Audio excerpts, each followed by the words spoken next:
or something like that. Hedvig, can you I want to just say something? Well, it's just, I went out drinking with some linguists the other day. And Yeah. Great start. a couple of beers in, I was like, I know we're not supposed to say it, but humans are fucking weird. Like, we're so different from everyone else. We are suspiciously different. I was trying to launch a conspiracy theory about us being like aliens and stuff, because I was just like, I know that the other species have things that look a bit like language, but they're not writing newspapers. Like there is something very different. And I feel like I've been in the camp, we're kind of like all of the other animals for a bit, and I had an epiphany a couple of beers in. I don't know if that was like going to stick or anything, but I just feel like we need to acknowledge we are very different. I love that you were doing this in a bar while people were a few drinks in, and you did not appreciate the danger inherent in starting one conspiracy thing and then firing off the wrong one. Right? Oh, everyone agreed. No, but you ran the risk of being like, you know, guys, like, we're just so different. We're suspiciously different. There's something so different. And then someone just leans in and they're like, I too, sister, believe in the hand of God reaching it. And you're like, no, wrong one. I was going more for the aliens.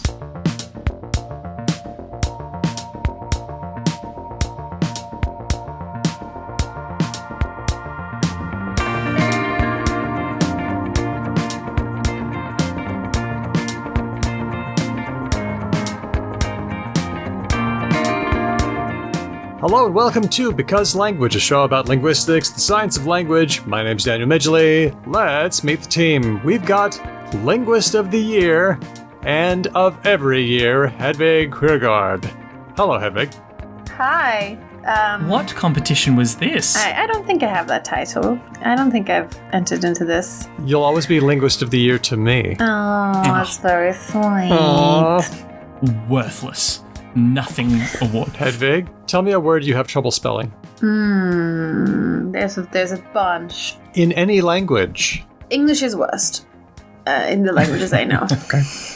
All right. I think my main problem is the I's and the E's, because when they're unstressed, it seems like it's a free-for-all. So things like associate or immediate, I'm just like... Or the ubbles and ibbles. Yep. I struggle. Make them all the same. That's what we gotta do. Okay. Sounds good. I don't know what to do about it. Maybe we'll find out. And we've got Teacher of the Week, but it feels like a year. Ben Ainsley. Hi, Ben. Hello. Rhythm. R-H-Y. T-H-M. Rhythm. I can never spell that. Where are the H's? Why is the Y in there more than once? What is the other vowel sounds doing? Like, how are we constructing this word? Stupid Greek. Oh, man. Why is Greek that way? Just every single time. It's a bit like trying to remember your own credit card number, right? Like every now and then when I have to fish out my credit card number, I think to myself, oh, it's so annoying, like my autofill didn't work. I'm going to try and remember it this time. And every time I do not succeed. And rhythm is the credit card number of my personal vocabulary. Every time I'm like, this is it, Ben. You're going to get rhythm this time. And then the red squiggly line. Always the red squiggly line. Yeah, Ben's not got rhythm. I do not. I'm sorry, Ben. It's my genetic curse as a white man. Oh, dear. Well, on this episode, we're going to be talking to Gabe Henry. Gabe is the author of a new book, Enough Is Enuf, except that last enough is E-N-U-F. Like God intended. Our failed attempts to make English easier to spell. What do you think about that? Ben, I know you like a bit of spelling reform. These people, and by these people I mean people who have tried to reform the English language to take the insanity and render it partially sane, are doing, The Lord's work. Well, they're not, right? Because they always fail. Like, they almost consistently fail. So just because they don't completely succeed, they should give up? No. That's quitter talk, Ben. What I'm saying is I've got a soft spot in my heart. Do you know what? It's like they remind me of adult goths. I got a lot of love in my heart for goths. And when you see a goth in their 40s or their 50s and they're just They're just still trying. They're still trying to make fetch happen. I've got a soft spot in my heart. Commitment to the bit. No, that is cruel to the adult Scots. Wait, are you saying that the language reformers are terrible, therefore I am insulting adult Goths? No, I think the language reformers are trying to do something nice for the wider society and they're making like a 5-year plan. Even if it's a doomed attempt. And well, they might succeed partially, and that's pretty good. Like, you do get through and drive through sometimes spelled THRU. That's pretty good. But I think what you said about the 40-year-old Goths was unfair. Why? I like 40-year-old Goths. You implied that there was something pathetic about them. No, I think perhaps what it is, much Yes. like language reformers and 40-year-old Goths, I admire that they have that kind of stick-to-itiveness in a world that does not care and does not reward and will largely grind them into dust. But I think the 40-year-old Goths are succeeding. I'm gonna give my perspective on this, pivoting away from the Goths for a moment. As somebody who grew up in a tiny minority religion that thought that it was going to take over the world one day, I just feel like I have been set up in my life to champion lost causes. The little guy. If I just believe hard enough, one day everyone's going to see the truth of it all, whether it's the Macintosh or electric cars or anything else. I know that I can make the world get there. Yeah, it's doomed vegetarianism, stuff. Did you know that like maybe 4% of people are vegetarian and it hasn't moved in decades? And I'm here thinking, I can fix this. 4% of like Americans or some shit, right? Yeah, well, Gabe isn't going to be coming to us in the capacity of a spelling reform advocate. He has made a record of the many attempts that people have made in the English-speaking world to make spelling reform happen. But I think that if we were to come to him and say that we think it's a waste of time, I think he might push back a little bit. I think he might challenge us. So we'll see what happens. Mm-hmm. I would just like to finish this extended breakdown by saying I don't think it's wasted effort. Its success rate makes me sad is, I think, what I was driving at. Because I would love for the reform to take place. I dream of a world where English, like Spanish and Finnish, has no spelling bees. For there is where the no... letter C doesn't exist. Just all that stuff, man. Like, we could do such wonderful things, and it makes me sad that there is a history littered with the fallen heroes of these attempts. So true. TROO. Our last episode was a bonus mailbag episode with Caitlin Green, and our patrons at the listener level are enjoying that. We asked, how do you deal with the prescriptivists that you know? We had some good questions there, and we played Related or Not.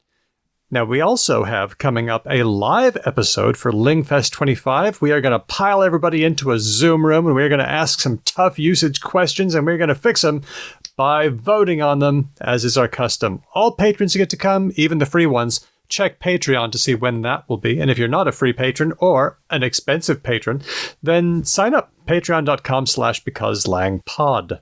You looking forward to the old, the voting? It's a fun hang. Every year, it's funny how you find these examples, Daniel, of things that are usually in the like at least 60-40 range of votes. Yeah. Right? Because it's not questions that everyone's like, oh, obviously this. Like 98% of people vote the same way. Which brings out these there are so many things that you have different intuitions of and different understandings of. But somehow we still make this big old society work. Like we still have Amazing. I don't know, international travel and nuclear power plants and stuff. I don't know. Well, watch this space. I'm not sure those that's are going some to... mighty big words for this current moment in history. I don't know. We have like organ donations. Oh, You're we right. stopped that. Whenever your faith in humanity goes down, I recommend looking into like open source software. Like the people who run VLC or like I agree. I agree. There are these wonderful vestigial systems that haven't yet died. I agree. Sorry. Too cynical. Cynical Ben is getting put away in his little front pocket, and happy Ben will come out. Okay, all right, thank you. I have news. Okay, let's do the news. I'm sure this will be replete with wonderful, uplifting things. It will. This one was suggested by James. Have you heard the one about Inuit words for snow? Or maybe Yupik words for snow? I think longtime listeners of this show have already mentally rolled their eyes because I've spoken about this a couple of times. But have you? Yeah. For new members of the audience or people who just love listening to me bang on about things that I've done, for 6 months of my life, I, on exchange, lived with the Sami people of far northern Norway. And what was explained to me there was the sort of the genesis or the origin of the idea that Arctic peoples have many words for snow. And what sort of came to light is there is lots of different kind of snow. And if your livelihood and your well-being depends on understanding the difference between those types of snow. So the example is if you have a reindeer herd and there is a very hard, quite unbreakable layer of snow sitting on top of the snowpack underneath, which is some really lovely soft snow, underneath which is some food, some grazing material for your flock or your mob or whatever you want to call it, you need different words for these different things because they are intrinsic to your continued success and survival as a group of humans. So there is lots of words for snow when your life depends on it, but that's no different from anything else that we do with specificity, right? If you go and get into computer engineering, you're going to learn all sorts of specific words about computer circuitry and all that kind of stuff. So it's just that, really. If you're taking my linguistics class, you're going to start learning heaps of words relating to language because we need those things. Yep. So it's just that. It's just snow. Lots of snow for people whose life depends on it. Yeah, sorry. What else did people think it was? I got the impression that in pop culture it had morphed into a kind of noble, savage style, there was a faux spiritual sort of thing but having a lot that of words for existed. snow is not very spiritual. No, it's not. Having a twin animal or a spirit guide or something like that, I can be okay, that's about spirit. But having a lot of words for something, yeah. But that tied spiritual. It got rolled into this conception of this noble, savage people who lived in the snow and had 30 words for snow and had spirit animals and all that kind of stuff, all of which was based in a deeply ignorant outsider perspective and a stereotyping of a multitudinous group of people, many of whom are the Sami have nothing to do with the Inuk, for instance, right? They're on different sides of the hemisphere. And yet this pop cultural aspect of their culture is broadly applicable because of their lifestyle requiring this. So it was this thing that outsiders just sort of blanketly applied to indigenous peoples from this part of the world. I didn't realize that it was so fantastically magical, spiritual to have a lot of words for something.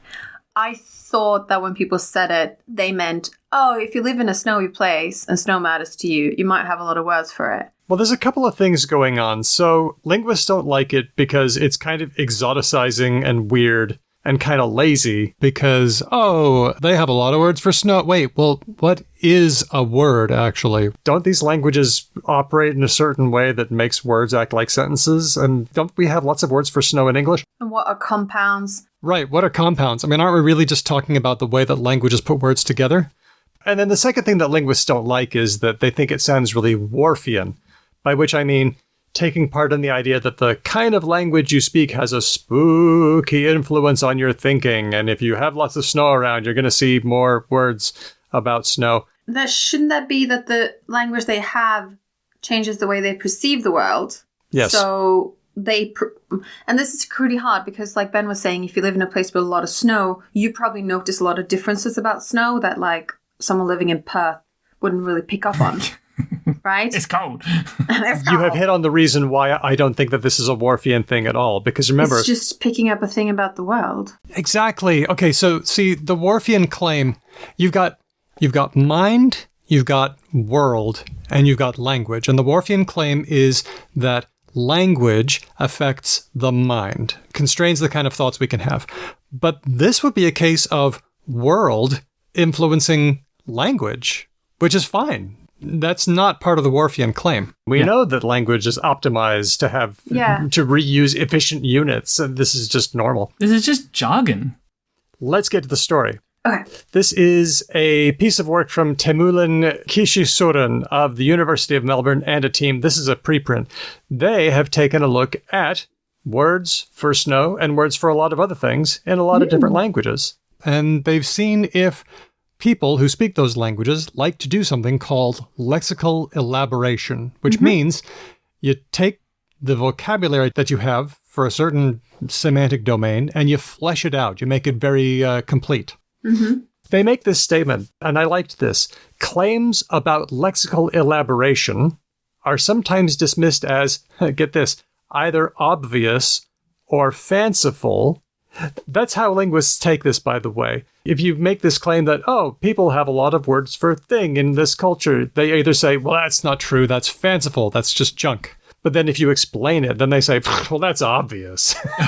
So there are two ways to dismiss it. Well, what's annoying is that, like, the thing with, like, Inuit words for snow, right, is that they tend to get, like, 99 words, but, like, maybe it's 30, and that's still a lot more than a lot of other languages. It's still pretty cool, but for some reason, whenever it gets pop circulated, it gets, like, larger and larger. And there are also these funny moments where, like, it has to be, like, 43 or 99. It can't be 100 or 40, because that sounds like you've rounded it.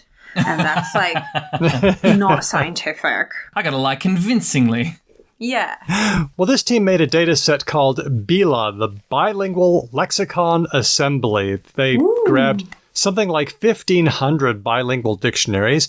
They tested 72 proposed examples of lexical elaboration over 616 languages, like, yes, Aleut / Yupik / Inuit words for snow.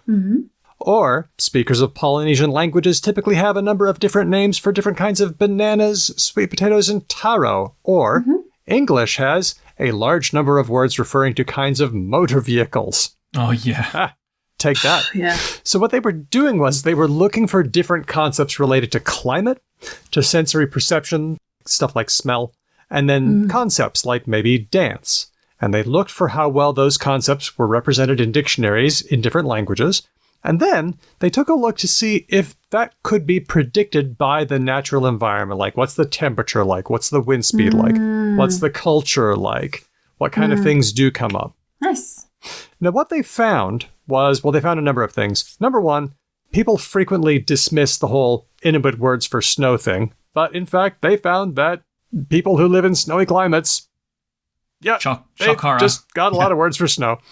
Another thing they found was there were a lot of words for reindeer in Sami, naturally. Cattle in Zulu, insects and frogs in Kalam. They found lots of words relating to obligation in Mandarin and Japanese. Take that as you will. And then warrior and battle in Old English. That was an area. These are all areas where the vocabulary is very fleshed out. And this is another one where it depends on what kind of material you have left and who made the dictionary. Because I would suspect that the Old English dictionaries reflect the sagas and Eddas and whatever. Yeah. So they're like Beowulf. That's a good point. So they're like warrior battle. Kings writing about how they were really good at winning that battle. Right. Whereas I would take more contemporary dictionaries that are more exhaustive and based on the actual language in a fuller sense to be a bit more representative. So, But that's really cool. That is cool. This work is still in preprint, so it needs to go through the process. But it looks like, people in cold climates have a lot of words for snow. People who live in hot, humid places have a lot of words for smells. And that's just how languages go. That's super cool. Our next story is about accent. We know that everybody has an accent. I've got Except one. for me, of course. Well, it depends, Ben. I mean, you don't have one when you're in Perth, but then when you go somewhere else, it's like you pick up an accent and now you have it. Oh, Ben suddenly got an accent. How about that? This is some work from Dr. Catherine Campbell Kibler of The Ohio State University, published in the Journal of Sociolinguistics. They wanted to study whether people's attitudes about accent matched their perceptions of accent. So they were at a language museum in the area that the university runs, and it's got visitors. Whenever anybody wanted to, they would grab volunteers and have them listen to recordings of people saying words like pass. How do you say pass? Do you say pass? Pass, yeah. Pass. Like pass me the spoon or whatever. Yeah. Pass. Some people might say pay us. Pants. Yes. Or food or pen. Oh, that's a good one, because pen and pan and pan. Are they all these vowel things that English speakers are obsessed with, the vowel words? Yeah, they are. And this was taking place in Ohio, which is undergoing some of the northern cities shift and in some places, but not in others. And they asked the volunteers to listen to those words and judge whether that person who said them had an accent. Did it have a strong accent? Had some kind of accent. Did it seem, would you say on a scale of 0 to 100, would you say that this person's accent was more like a 78? And so we're really... Remind me what city this museum is in again? Columbus, okay. Daniel? What?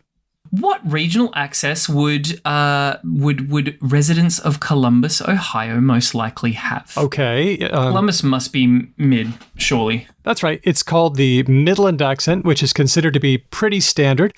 There's also Southern Ohio, which sounds kind of like Southern U.S. English. And then there's also a Northern Ohio accent. I mean, there could be subgroups, but that's the main grouping, those three. Now, let's just say that a person thought that Northern Ohio was really different. Oh, yeah, that's a really different accent. You'd think that when they listened to speakers from Northern Ohio, they would say, oh, yeah, that person's got a really... You'd think that they would match up. And according to this work, they just didn't. I'm not surprised. When people said that Northern Ohio accents were, oh, yeah, that's really accented, they didn't actually rate real Northern Ohio speakers as being that different. So something else is going on. How do you know who's got an accent and who doesn't? I think also it might be that the stereotype of how people speak in a place is the people who speak the most unusual in that place, and maybe also it's like 2 or 3 generations gap. So like I suspect that Northern Ohioans, I've heard Ohioans. Ohioans, thank you. Northern Ohioans maybe used to speak less normative couple generations back, but now they all watch like CNN and whatever, and they all started to gel with the rest of the American. They're evening out their differences, but people are still like, oh yeah, those guys. Now, I will just say that accent leveling is totally a thing, although most sociolinguists have told me that media has a limited effect. People don't want to talk like the TV, they want to talk like their neighbors. So I'm going to say maybe a little bit, but not that much. So for our international listeners, I just had a quick look at a map. And I reckon the reason why this is, they've chosen this particular place, other than the fact that it's theirs and they could. So Ohio sits betwixt Michigan in the north, which has a pretty like Michigan accent, and Kentucky in the south. In Michigan, really? Well, like Michigan's got Detroit, right? Like Detroiters have like a really distinct accent. Yes.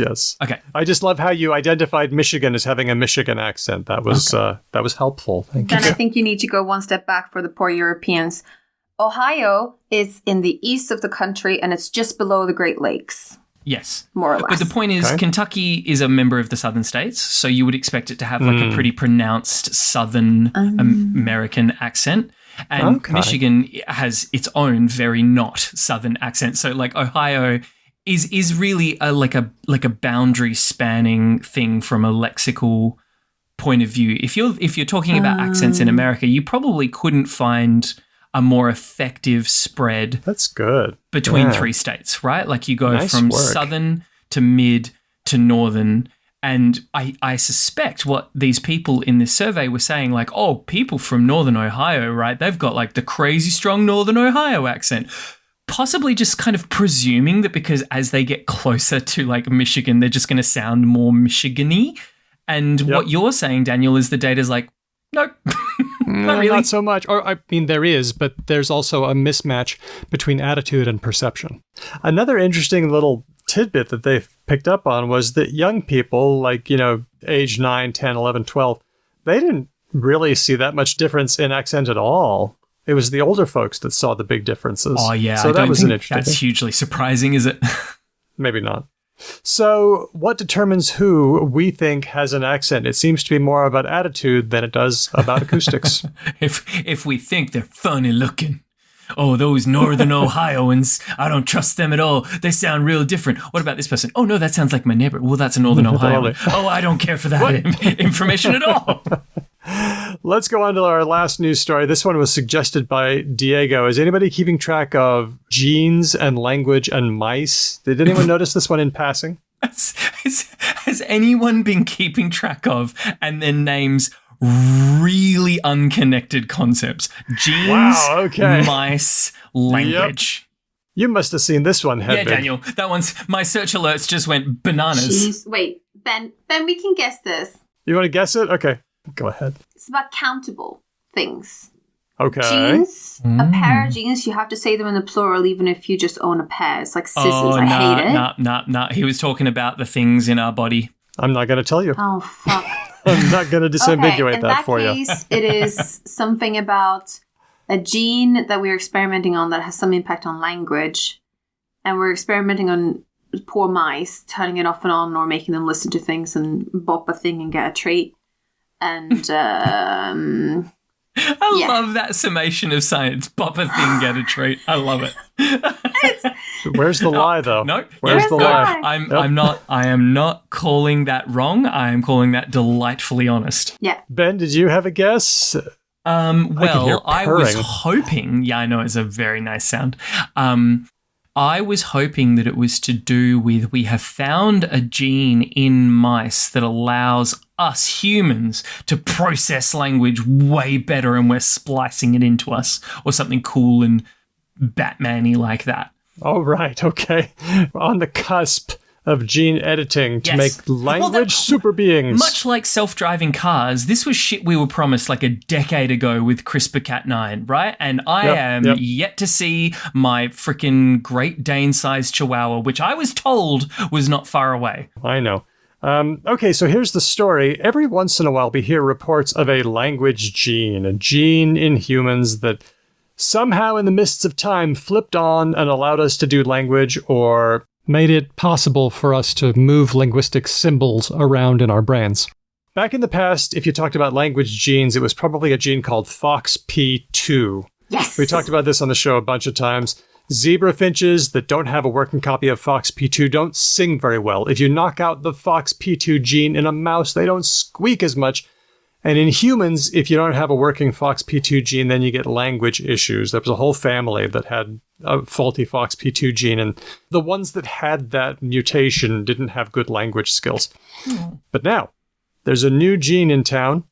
Scientists have identified another gene that seems to be doing languagey things. It's called Nova1. They gave mice a human-like Nova1 gene. Oh. Guess what happened? We're talking to the mice. Ooh, this is great. So we flipped the thing. Instead of taking the mice gene and putting it in us, we put our gene and put it in the mice. Kinda, yeah. And the weird thing about this is that when you listen to interviews with the scientists, they refer to the mice as humanized mice. Sorry, I just fully thought you were about to say. And the strange thing was, when you listen to the interviews with the mice afterwards, I was fully ready for you to say that. There were no interviews with the mice. Sorry. Yeah, they humanized the mice. Yeah. But they did listen to the mice, and they found that when the baby mice were squeaking to try to get mom to pay attention to them, they removed mom mouse. And they would do different distress calls than the non-altered mice. Okay. And when males were in the presence of a female mouse in heat, they made more complex courtship calls, as measured by tagging different bits of the mouse call with different letters. You start seeing different patterns of letters in the mice with the humanized Nova1 gene. Did the mouse ladies go for that to a greater extent? Like, was it an evolutionary better option? We don't know. They were only looking at signals from the males, not responses from the females. But we do know that in general, female mice do like more complex calls from males. Oh, okay. Look, Hedvig, if humans are anything to go by, probably not. The last thing a lady wants is some guy just rambling on about all sorts of weird conspiracy theories. Have you seen birds? Bird ladies love that shit. Yeah, you got to make good calls, right? And you know what? Neanderthals didn't have the same Nova1 gene that we do. It only seems to have popped up about 500,000 years ago. Now, I've been trying to figure out when did language start, and I've had to say something like 100,000, maybe 200,000 years ago. Probably, because it's got to be before we leave Africa. Yes. But this mutation happened more than 500,000 years ago, so the stage was getting set. So we're talking precursor, preconditions, foundation stones. Yeah, but you know what? I'm still kind of, I don't know, like, is genes where we want to look for language? Because, yes, fine, a lot of linguists are happy to say language is part of our genetic inheritance, which is why, as you say, Hedvig, we're weird. There's something really different about us, and a lot of it has to do with language. So there is definitely a genetic reality. But also, when we take a human child and which no one does intentionally, but when they have been deprived of learning language socially, they also don't really learn it. And they don't develop it. So it can't all be genes. But it's also possible that it is kind of genes, but that it's like a house of cards. That it's like, you got to have the FOXP2 and the, whatever this one's called, and Nova. A bunch of them. Mm-hmm. And they're all like making it happen. And yes, when you remove one of them, things happen that are different, but maybe it's not one of them doing all the work. See what I mean? Maybe it's a non-compositional thing. Language arose out of a complex web of factors. There was biological stuff, social stuff, cultural stuff, genetic stuff. Genes are only one part of this picture. Maybe you need to have it, but if we're looking at language and we've decided to look at genes, I think we're missing a big part of the picture. I kind of like the idea that since we've sequenced the human genome, there have just been these labs all over the world just combing through it, just being like, what does this do? What does this do? Yeah. What does this do? Like, it's just... And sometimes finding really cool stuff, like... yeah, totally. The gene that is sort of, how do you say, sort of like seems to correlate a lot with breast cancer, for example, seems to be a pretty good find, right? Yeah, sure. Oh, yeah, I wasn't making fun of these people. I just genuinely like that we sequenced this, like, tremendously complex thing, and then we've all just, if various teams all around the world have been going through it little bits at a time and been like, what about this bit? And then we say, hey, here's a language-looking one. Let's stick that in a mouse. Yeah, I know. Yeah, poor mice, right? Because I'm sitting here being like, what does this do? What does this do? And the mice are like, no more genes, please. I've had my fill. But this one seems like a good one, right? Yeah. It does. Maybe. I mean, certainly seems to affect vocal behavior for what that's worth. Depends if the mice ladies like getting conspiracy theoried by the mice boys. Thanks, Diego, for that story. And now it's time for Related or Not. Here's our theme. It's from Joe. Related or not, let's dare to compare. Are they in the same family? Related or not, yeah, neither, yeah. Etymology, it matters to word nerds and me. That's very cute. I don't think we appreciate how lyrically tight that is. I also like the it matters to word nerds and me, as if... And she managed to work in, yeah, no, no, yeah.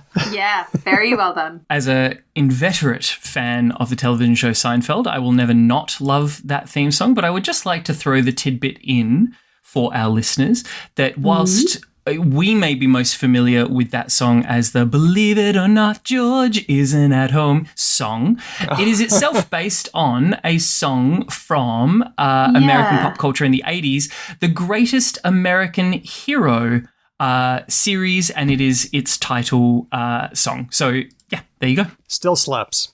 Still slaps. This first one is from me. Ooh, this is a classic Hedvig Ben gunsling at high noon situation. I love it. I love it. Yeah, but I'm in this too because I had no idea. Oh, boo. Sorry. The words are vault and vault. To vault means to jump. Okay, to jump over something. But it also means... to lock, like a secure place to lock things. This is so funny, Daniel. What? We were talking about this week, and I was thinking of nominating it. Really? No. Okay, the time has come. Because it came up in conversation. There was another second language speaker, and we were talking about, like pole vaulting, like what you do in the Olympics. And then we were like, and a vault. And then we were like, what? Vault and vault. And as I recall my conversation with my good friends, we thought that these two words were indeed related. Okay, did you have a reason for thinking so? Arches, I think. Arches. Oh, okay. Vaulted ceiling. The vaulted ceiling is an arched ceiling. Interesting. And that's related to jumping because... Yeah, you've convinced me. Wait, but what's the link here between jumping and a vaulted ceiling? Because you jump in an arc. Yeah. You jump like... Jump pew! in an arch. Oh, Yeah. I see. Arc and arch. Okay, very good. What do you think, Ben? Do you agree?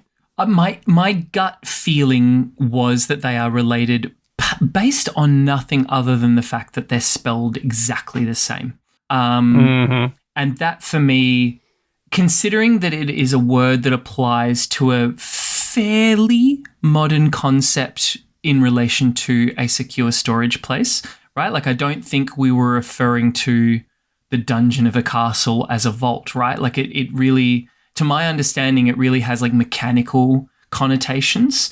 The big spoked wheel and all that kind of thing, which is something that can really only exist since sort of the Industrial Revolution, I think.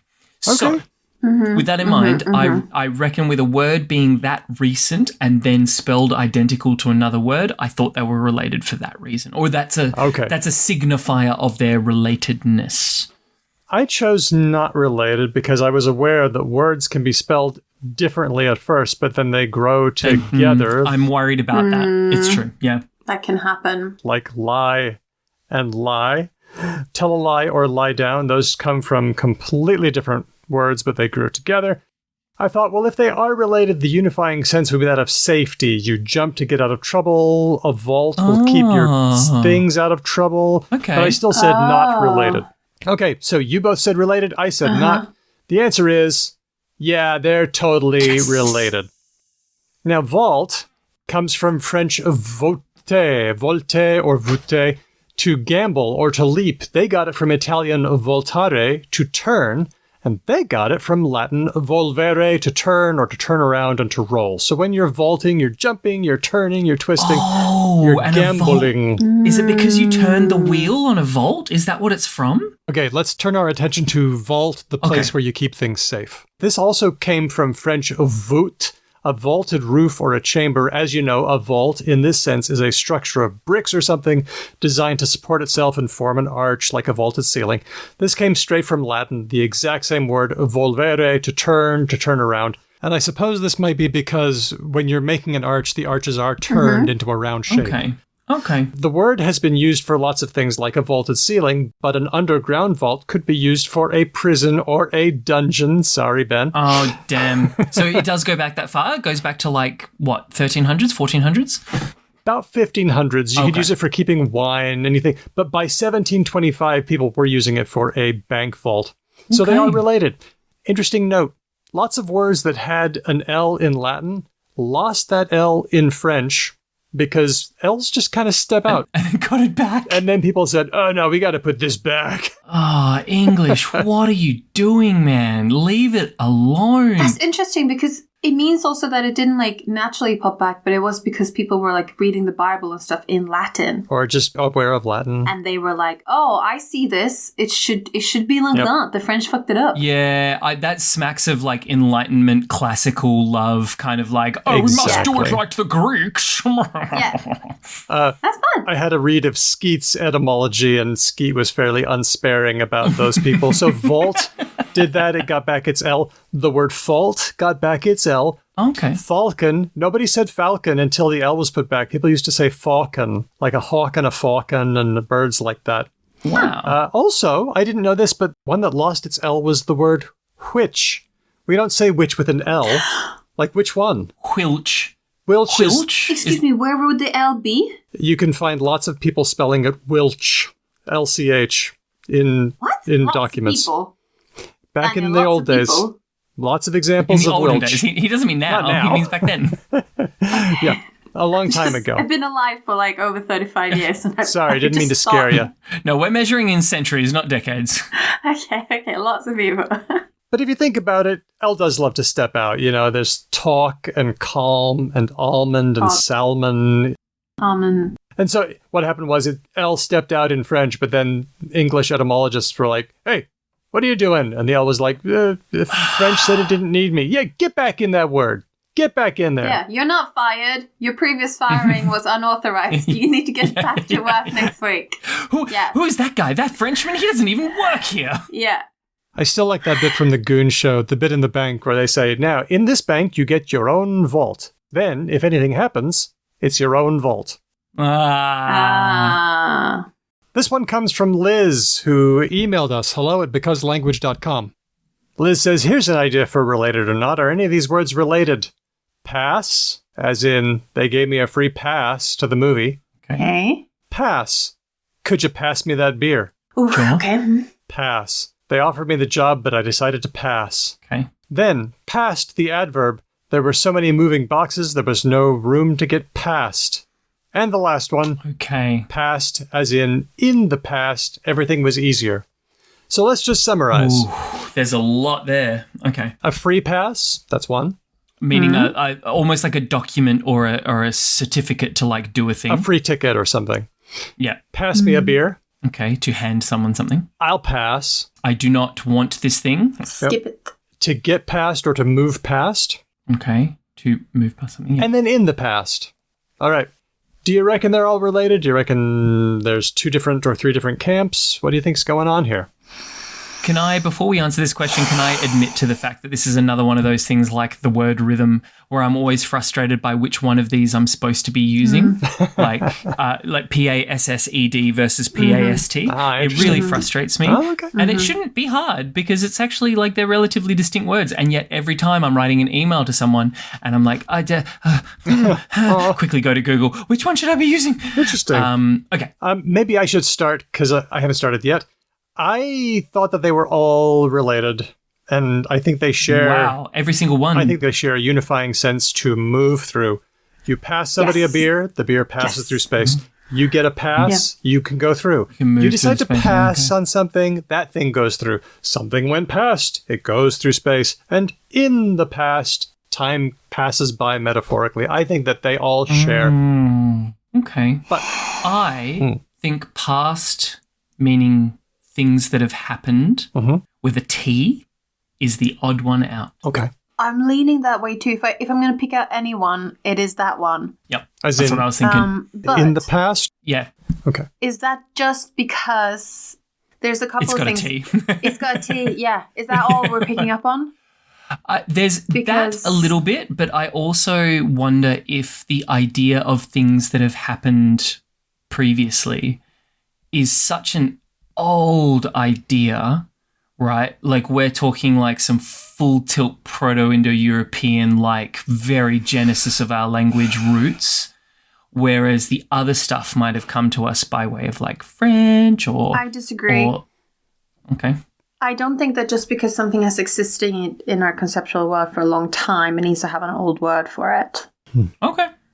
I think you can internally innovate things. Does that mean you're going for all related then? They all share the moving through, moving She's sounding forward. all related to me, folks. You gotta make a choice here, headers. What's it gonna be? Yeah, I think I'm gonna go all related. Okay. Now, Hedvig, since we're going all related, and Ben, you can do this little add-on as well, because Liz has suggested this. Can you guess maybe which one came last? Which one was most recently even innovated? Yeah. Okay. I pass on it. I thought that the time one. Oh, really? I'm putting my hand up for my in goodness. the past. Yep. I think that time metaphors take a while to work through. Wow. I'm gonna go for a you get a free pass to enter the festival or whatever. All right. Hedvig, nearest one. I'm for the skip it. Okay. Here's the answer. They are all related. Hedvig and me get a point for that one. Very surprising. This is borrowed from French, passé. It never appeared in Old English. Now, There you go. here's the order they came in according to the Oxford English Dictionary. Okay. The expression the past, I thought this was the latest one. It's actually the earliest. Dang it. Later came moving past, but things get murkier if we count spelling. We can find the past in the early 1500s, but moving past, PASSED, 1300s. We don't see past, moving past me, PAST until the 1500s. Now, to pass someone a beer, we see this from the 1520s. To get a pass, 1590s. But the very last one, I'll pass. Oh, Hedwig! Hedwig got it. We don't see that until Nice one. card playing, 1869, although there was something like it used in the 1300s, but that's the latest one. It's a very board games around beer thing. Yep. That's what And it I was. feel like Fair. that's the most That's fair. abstract. That's it. Yeah. When in doubt, go for the thing you think is most abstract. 2 points. Thanks, Liz, and good job, Hedwig. Last one, Okay. this one's from Corinne, who just gives us 3 words. Arcane, archaic, anarchy. Okay. When something's arcane, it's kind of Ooh. weird and old and occult, maybe. Arcane. Archaic, just old and out of date. And anarchy, the rule of no one.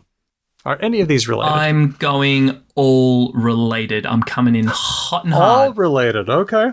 Yep. Is there a... And I think that is because actually I'll let other people put their flags in the sand and then I'll explain my thinking. I don't want to muddy the waters. I think they're all related to hierarchy. Oh, that arc. We're seeing arc again, right? Wait. Arcane. Archive. No. Old stuff. Well, the anarchist is the same one as... So it's the same one as an oligarchy, democracy, all of those crazy... I knew that anarchy is without rule, anarch. Yep, that's right. And the thing that it means in ancient Greek, I think, is power. It's actually archon, Greek archon, which is a word that means leader. Yeah, and I think arcane. I mean, I played too much D&D, but it sounds like it could be related to power, right? Okay. And then we had archaic. Do you reckon that's the odd one out, or is it part of the whole thing? Because archaic, I would want it to be related to chronos, like time. Yeah. But it's not, though. It's not. Doesn't have that bit in there. Yeah, it doesn't. Come on, you're going to have to make a choice here. Okay, all related, yeah. Is that what you said, Ben? You said all related too? I said all related. The one that's giving me pause is archaic. What is that arc? Something about time or Yeah. being out of time? And I thought that maybe arcane took part in that because maybe people thought that somebody who was outside of time, outside of the modern era, was a bit weird. So I think that arcane and archaic are related, but anarchy is the odd one out. All right, Here's the answer. Okay. None of us got it right. They're not all related. Oh, snap! Okay, so we got anarchy. We figured that one out, the rule of nobody. I didn't realize that you could describe somebody as an anarch if they were the personification of chaos or revolt. But you can. There you go. That was formed before anarchy, 1500s.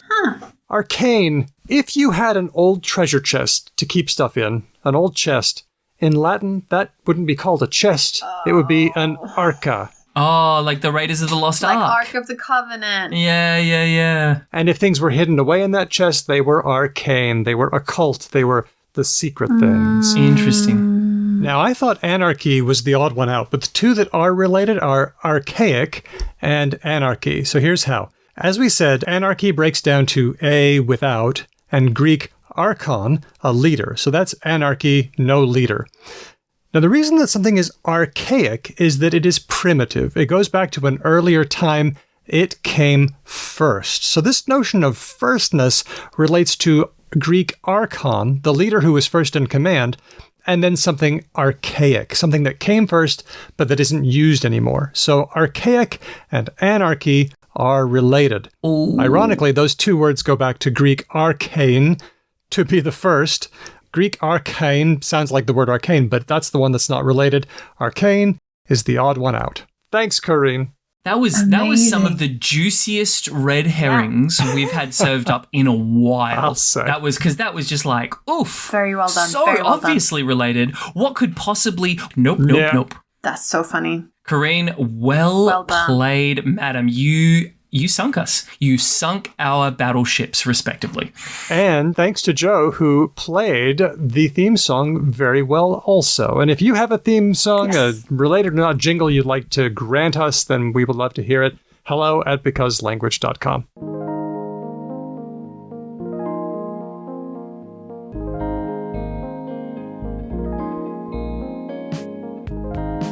We are here with Gabe Henry, author, humorist, softball player, and author of the book Enough Is Enuf, Our Failed Attempts to Make English Easier to Spell. Gabe, thanks so much for hanging out with me and Hedvig today. Thanks so much for having me. It's a pleasure. We haven't ever done a show on simplified spelling, but I've been aware of it for a really long time. How did you get into this area? What's fascinating to you about it? I mean, I heard about it back in college, and it was a very brief sliver of one class where it was mentioned and then never spoken about again. But it always stayed in my head as this fascinating, bizarre aspect of history that they don't really teach. And my reaction to it, which I think is the same as many people's reaction, is that it looks totally silly. It is kind of ridiculous. Well, without context, it really does look like this ridiculous attempt to sound like a modern teenager and the way they text.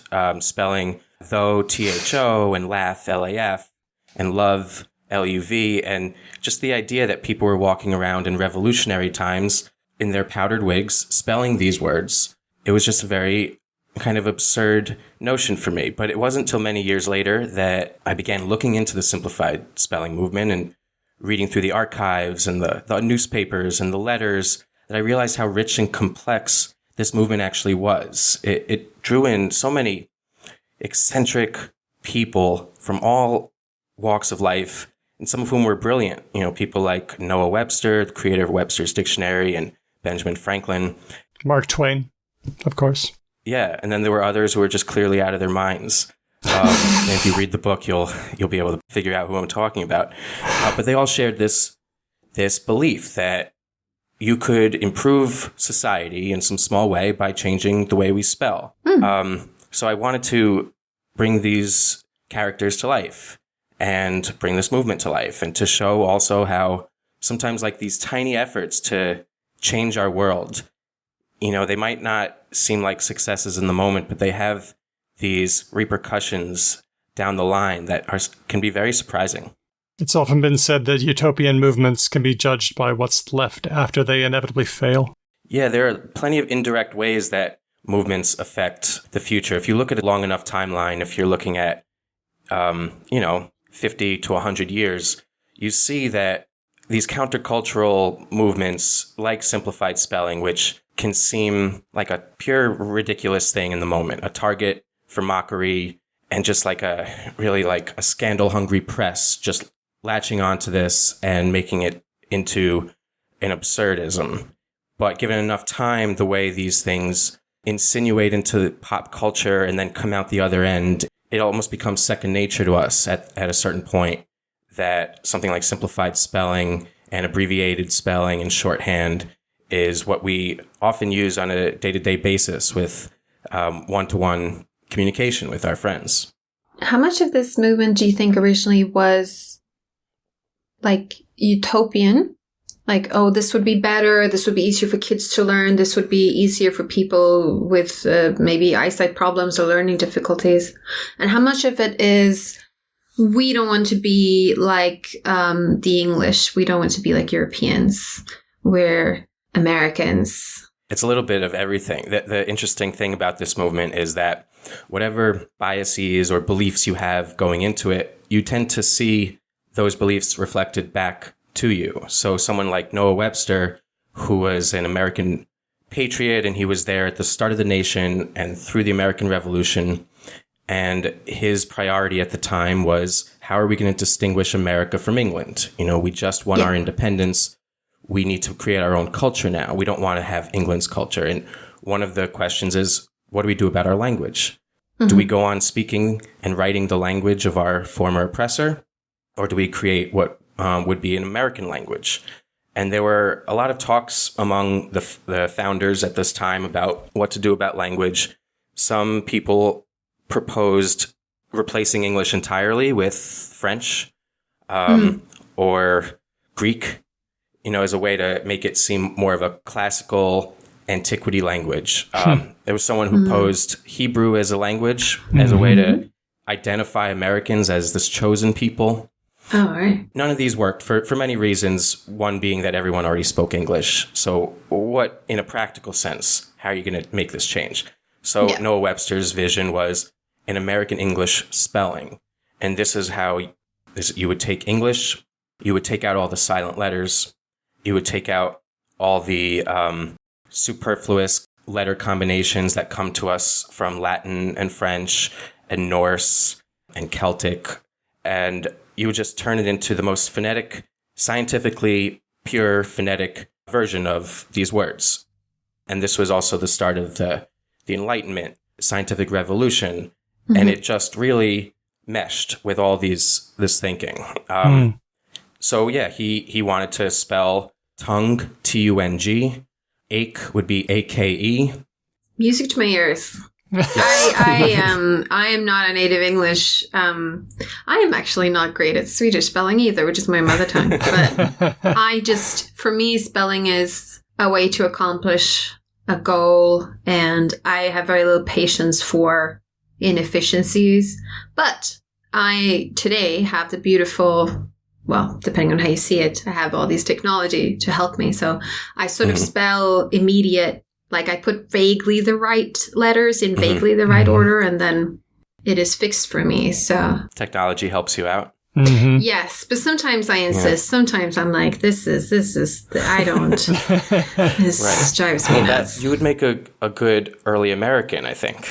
Yeah, I don't have patience for it. And I also think I admire, and I think there was a spirit there of like, let's reimagine all of society. Let's think about everything, fashion and politics and navigation and like everything, and just redo it. A lot of those ideas were maybe not great and not meant to be efficient for everyone in the population, perhaps. But we're happy to shake things up. Yeah, so someone like Noah Webster would come at it from that mindset. But like you said, there's also that utopian vision of a, phonetic spelling would save us time. It would save us money. It would increase literacy. It would create a future that people aren't struggling to piece together, these puzzle pieces that look like they were chewed up by a dog, and you're just trying to squeeze them together and make it make sense. So there was a big utopian thing. A lot of these simplified spellers really did see this as a future universal language. They believed that ultimately, if there was one future human language, one language that by evolution just naturally it's selected for, it would have to be the most phonetic language. It would have to be the most widely spoken, widely written, widely read. And the way you would get something to be widely read and widely written is you make it easier for immigrants to learn it. You make it easier for children to learn it. And fast forward a couple centuries and maybe English becomes the universal global language. So there was a little supremacy going on, a little bit of English language supremacy. And then there were other reformers who approached it just from like a profit-driven, selfish point of view. If you were, say, like a money-minded businessman or businesswoman in like early 1900s who ran a newspaper or a factory, you would look at simplified spelling and see that it saves time, it saves money, it also saves ink, it saves paper. And these are the kind of marginal profits that add up, and you start to think of it as in terms of efficiency and productivity in the workforce. How can I make a little bit more money?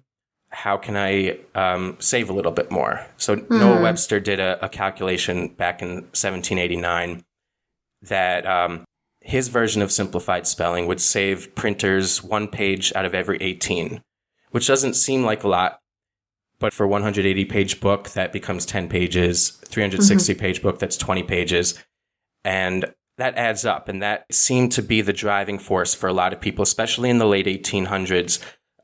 Industrialization, progressive movement, a lot of reforms, and a lot of new technology.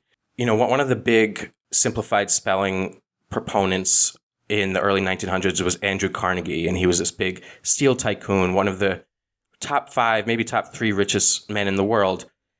And he saw it not necessarily as a charitable reform or progressive push to make society more equal, but he saw it also for its abilities to increase workflow and increase the workforce and thus increase industry. Okay, so we've made the case for why spelling reform is a good idea, makes it possible or easier, I guess, for people to learn it. It saves time, saves money, possibly.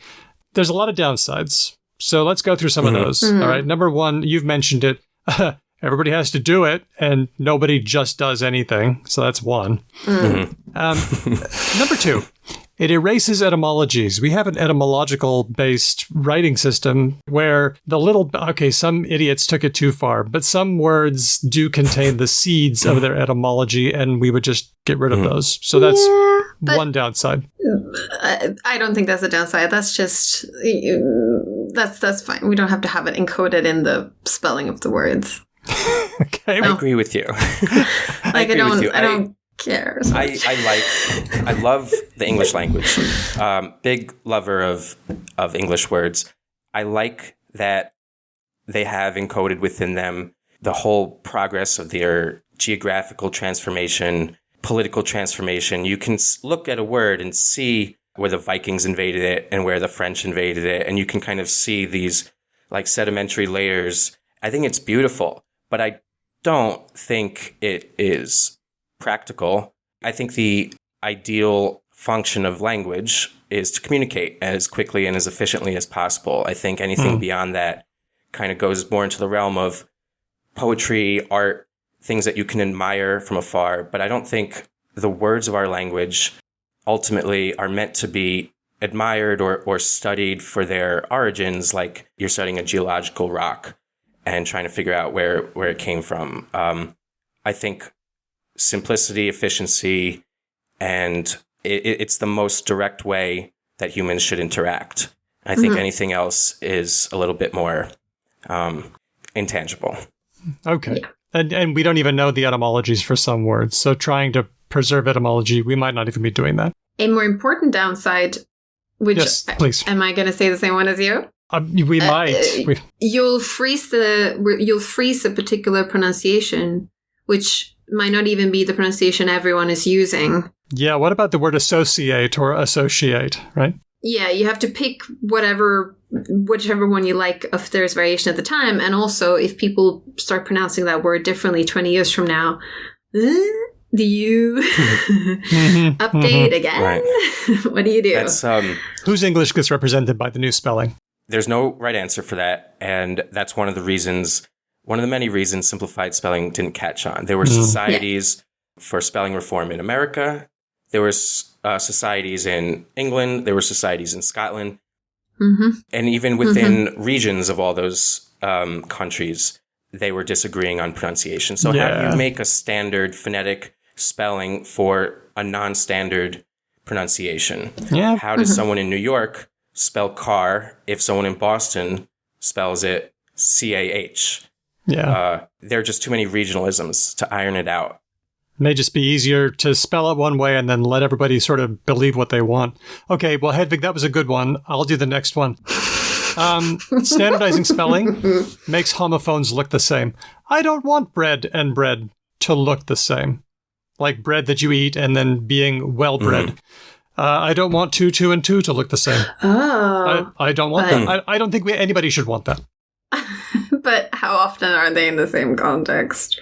We might sort them out. Yeah, I think we have homonyms that spelled exactly the same, but we're able to understand which word we're talking about by the context. I don't know what it's like in Swedish. Are there a lot of homonyms and homophones? Yeah, loads. And there are things that are spelled the same that are pronounced differently as well. Homographs. So you get all the combos. But this is where, like, we're talking about spelling, and it's clear, we know from study of human language that humans are really good at dealing with diversity. We hear different spoken languages all the time. We're very good at dealing with change. We hear different things throughout our lifetime. We're also pretty good at dealing with ambiguity. So if we do hear a word that sounds like another word, we'll look at the context, and worst case, maybe we'll ask, what did you mean? Or we'll do a retake, but we figure it out. But there seems to be something that is harder about all of these things when it comes to writing. I have tried this myself. Like, I've tried to read dialectal Swedish. So there's places where people intentionally write in different dialects to try and represent phonetically those dialects. And that is way harder for me than listening. So if I hear those dialects, I'm like, okay, yeah, this. When I read it, I'm like, oh my God, they put a J instead of a G. I don't know what to do with myself. It seems like it's harder, right, in writing than in listening. Yeah, I think you're right. And Daniel, I mean, I agree with you also. I'm always of two minds with this. That the purist lover of language mind, versus the utopian, what's the most practical, scientific, all-encompassing, ultimately, like what's the idea that's going to encompass the most people. And I think that you have to weigh our homonyms and homophones and how important it is to have different spellings for different words that are pronounced the same, because it tells you different contexts, it has different meanings. And then you weigh that on the other side against the difficulty of traditional English spelling for children. There have been studies that it takes several times longer to learn English spelling than Spanish or German or some of these other more phonetic spellings.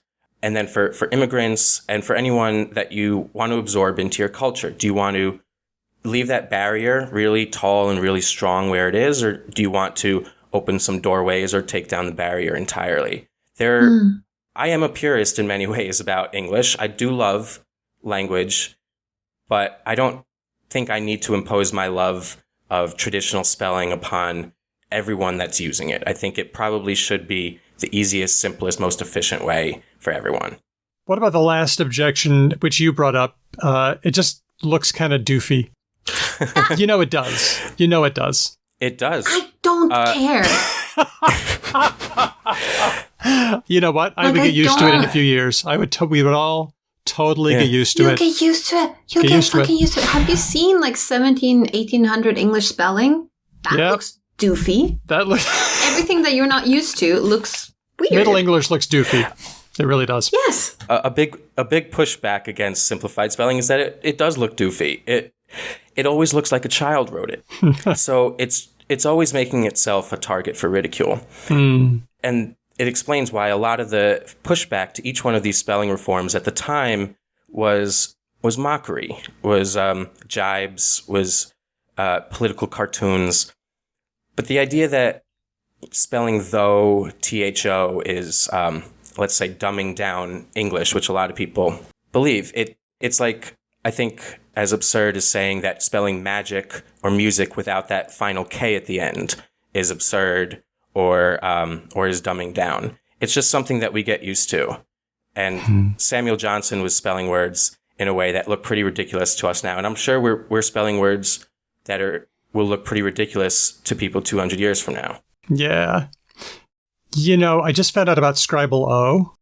Do we know about this? We haven't ever talked about it. Mm-mm. What is it? Love used to be spelled with a U, something like LUF or LUV or something like that. And a few other words that we now spell with an O used to be spelled with a U, like month and tongue.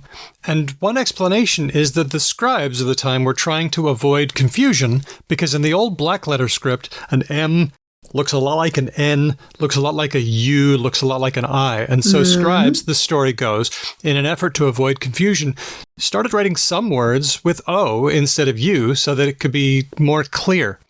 There could be other explanations like sound change and things, but one explanation that seems pretty credible, Oxford lists it, is this Scribble O. They wrote O for some words instead of U so that it would look less confusing. And so, you know, we have a chance. We can put it back. I'm thinking about it now. If only we taught penmanship to those scribes. I know, right? What a missed opportunity. Get the time machine. It's interesting to look back at the evolution of our spelling and see how much of it is really owed to some mistakes in certain monasteries by certain scribes who were the only literate people at the time, and therefore their writing was made up a huge percentage of the existing English writing at the time and was passed down, and their ink and their quill, they made mistakes. The ink spread, and people also just spelled in this way that sometimes they thought was more aesthetic. So their ideas for a good spelling before the dictionary came along, it was not what's the correct spelling, it's what's the best spelling for this context, this line, this paragraph, this page. Sometimes letters were added to a word to make the line reach the margin in an even, justified way. Sometimes a letter was removed, so the word wouldn't have to be cut down and brought down to the next line. So within these communities of literate people in the Middle Ages, there's a lot of happenstance and coincidence and bad luck and mistakes that just got passed down through the ages. So you get like words you said like tongue. There's also the word sneeze, which it can be pinpointed to an early printer named Wynkyn de Worde, who worked in William Caxton's Abbey in his printing studio. William Caxton was the first English printer, first printing press in England. And his assistant, Wynkyn de Worde, saw a word that in Dutch is, or maybe it's Finnish, finesse, F-N-E-S-E, and it means to snort. And he transcribed it as S-N-E-S-E, and it becomes sneeze. There are countless things like this that many we can't pinpoint the origins of, but so much has to do with human error that seems quite funny. Wynkyn de Worde is my new hero. And what a great name for a printer. So it is snort in Swedish is fnus. By the way, since we're talking about William Caxton, I just heard the egg story. Does anybody know the egg story? The egg story? Is this about sailors that are traveling through England and... Yes! Yeah. That's the one. What happens? They travel through England. Do you want to, or should I? I'll do my best at telling it. Okay. So we're talking about 1500s. And at this point, spoken English had fragmented so much within England that often a speaker from Eastern England couldn't understand a speaker from Western or Southern. So there's the story of some sailors that are traveling down the Thames, and they come to another town in which a different regional dialect is spoken. And they come to a local house and they ask for eggs. And the local cook doesn't understand what they're saying. She says, "We have no eggs." She says, "I don't speak French." And the guy says, "I'm not speaking French." He gets all mad. It's a Monty Python skit, unintentionally. It is. Oh, so what did she expect the person to be saying? Well, then somebody else comes in and asks for Eyren, E-Y-R-E-N, and she understood him, gave him some eggs. So yeah, so that's how wildly different these regional pronunciations could be. It's maybe wrong to call it a pronunciation. They were dialects. They were all English, but they were all dialects of English, and they had entirely different words for the same thing. But that's quite that's all over. So my husband is British. He's from the Northwest, and he doesn't have a very strong dialect anymore. But some of his relatives do, and I've heard them speak, and it persists to this day. And all over Europe and all over the entire world, you get a lot of diversity because people just didn't travel that far. So these sailors were exceptional in that they would have gone so far as to perceive these differences. Most people who lived at that time probably knew the neighboring village or town did like this, but they might not know 5 towns over. That's quite a far distance to go, right? So that's a problem you only have in a time when people didn't travel much and in a time before dictionaries. Yeah, and that was Caxton's problem, because what he's saying is, here he is with a printing press. And he's like, well, what do I do? And in fact, he even writes, "Lo, what should a man in these days now write? Egges or Eyren? Certainly it is hard to please every man by cause of diversity and change of language." Language with no U. You just pick the king, right? That's what you do. Yeah, you pick the person who can inflict most pain upon you or pay you most money. Yes. And you take whatever they do, and you avoid getting beat up. That's what Caxton became. Not a king, but the person that chooses the language that everyone will use. Because he knew that as the printer, his books would be printed far and wide. They would be read by all regions, by all dialects, by all people. And that whatever dialect he picked would become the standard. And there was a lot of pressure on him, therefore, and he chose something called Chancery Standard, which was the language of Oxford University, and it was the language of learned people, and it was considered an elite language in part because it had the most French words in it. Mm-hmm. French was considered at the time to be a more elite language. This is also because the French ruled the English aristocracy for 300 years.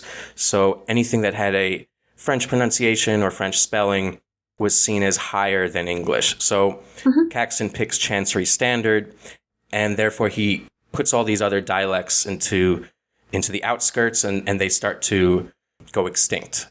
So Chancery becomes the main one, and the language we speak today, this sentence right now, is descended from Chancery, and it would be interesting, really, to see if he had just decided in a momentary decision, if he had just gone another way. We'd all really be speaking a language that maybe resembled more German than French, for instance. True, but I think that if he didn't pick Oxford, he would pick Cambridge. Like, I think his like target area was probably like there wasn't that many different possibilities for him to go in order to come across as prestigious. He wasn't going to pick Birmingham or Newcastle as much as I would have loved that. That would have been, I wonder if there were people like lobbyists from each of those regions coming up to him and saying, hey, you want a trip to Cambridge? All expenses included. Yeah. So yeah. He himself came from a region of England that was very poor. And the real question for him was, should England adopt the language of his hometown or the language of his adopted status? And he went for the adopted status. Yeah, of course you do. Because also there might have been another person similar to him who did go for a regional variety that was not as prestigious and who wasn't as successful, right? We hear about this guy. I don't know, maybe he was the only printer, but like he was successful also in part because he decided to flatter everyone by picking the prestigious variety that people already thought highly of, probably. True.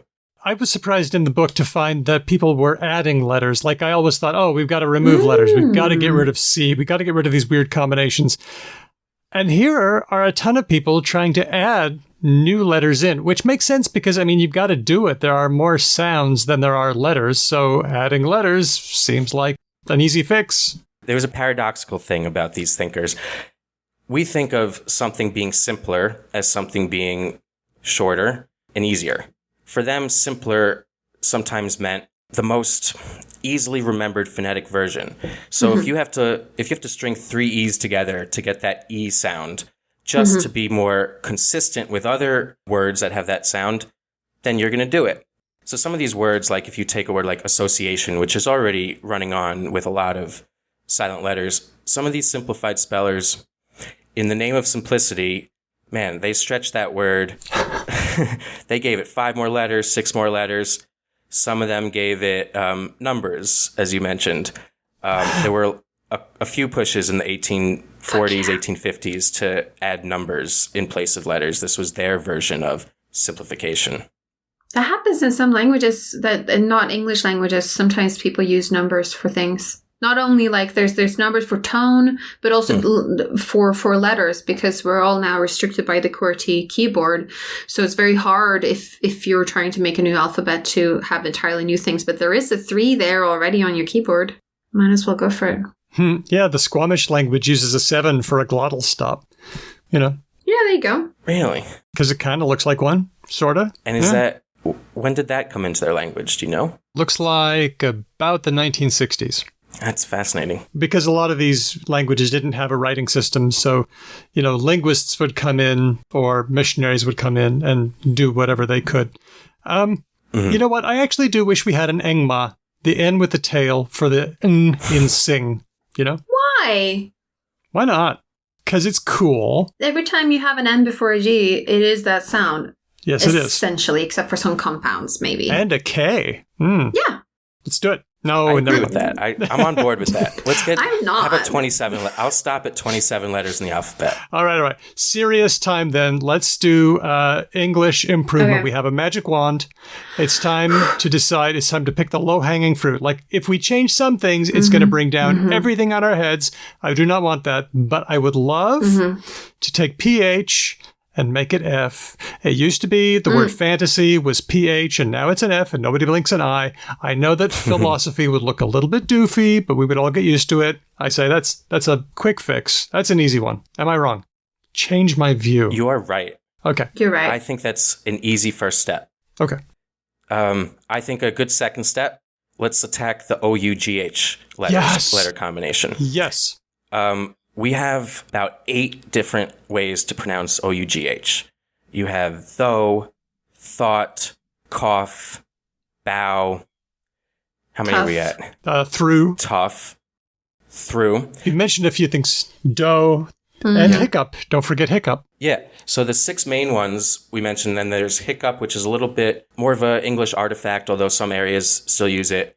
And then you have the old Scottish loch for lake, which is L-O-U-G-H or L-O-C-H in some. But altogether, it's about 8 different ways you pronounce O-U-G-H. And there's no sane way a child can learn it without just developing a photographic memory for it. Yeah. And I think what a lot of these reformers agree on is that you shouldn't have a language based on photographic memory. It should be based on logic. It should be based on just pure like scientific sensibility. That said, have you met like Mandarin Chinese? Like you can have a writing system that is entirely devoid from phonetic representation. To be fair, it's not entirely. There are some clues, some places sometimes. That's true. But maybe that's how you get there. Maybe once you stew in this like through tough like for long enough time, maybe that's how. Well, I don't know. No, you're definitely onto something. Benjamin Franklin made that point in 1768. So I misspoke. I didn't mean to say that you can't have a I'm going language to say that based to on everyone today. I'm going to tell everyone I said something and someone said should I be proud? Wait, is that a You should. Is that a thing? Yeah, Franklin is a good man to associate with. He was wild. Is he? Mm-hmm. He was always jutting off to France to get money for the American Revolution, and he was getting up to some pretty interesting stuff when he was there. Can I just say? Okay. All right. For the time being, at least, I'll take it as a huge compliment. Thank you. Anyway, sorry, I interrupted you. Photographic, He said that one of the reasons English is becoming so hard is because it is becoming a more photographic, more pictorial spelling system. Mm-hmm. And it is becoming more like Chinese, he said. And that's for someone who's raised in a society that uses a pictographic writing system, great. But for someone who's raised in a phonetic writing system, an alphabetic writing system, and to then see that system evolve or devolve into something that's more pictographic, it's not intuitive to us to just commit to memory 6 or 7 or 8 different spellings of 8 different pronunciations of O-U-G-H. It's not intuitive to a child, but it's what we force people to do. And it's what we have, the 3 of us have all been forced to do, probably subconsciously, but that is ultimately what it is. And Franklin doesn't want the language to go in that pictographic direction. He wants to save it and bring it back to the alphabetic, phonetic version of English. Mm-hmm. Also, you can argue that if you're going to go that way, like this is like the undesirable middle point where you're like not doing either one fully. You're sort of just middling in the middle, which is pretty bad. And let's not forget also that the Chinese writing system did go through a massive simplification in the 1950s. It's got to be, right? So like they also have simplification concerns over there, and they did go through with it. Well, that's another thing that I was thinking about. I was thinking about how France, the Académie Française, every once in a while they're like, all right, here's the new spellings. We're going to simplify these 20 words in 5 years, and we're going to do it, and everybody's going to get on board, and they kind of do. We can't do that because we don't have an Académie Anglaise, but surely the Associated Press style guide or somebody, LA Times style guide, could make suggestions. Surely the American Copy Editor Society, they're in this. So in 1906, when the Simplified Spelling Board was founded in New York City, this was kind of the peak of the simplified spelling movement, and this was funded and founded by Andrew Carnegie, big steel tycoon, and one of the members of the Simplified Spelling Board was Mark Twain. And he had the same idea as you. He went directly to the Associated Press, and he said, here are 300 words. A lot of them are already in use. Words like color without a U, honor without a U. Gray. And then we'll also add to that words like past tense of kiss. Kissed would be K-I-S-T. Missed. I missed you would be M-I-S-T. And he went to them and he pled with them. He said, the only institution that can spread these simplifications to the entire world is the Associated Press. And you might get some pushback at first, but over time, people would accept it. Then they'd start to utilize it. And then it would become part of our natural way of writing.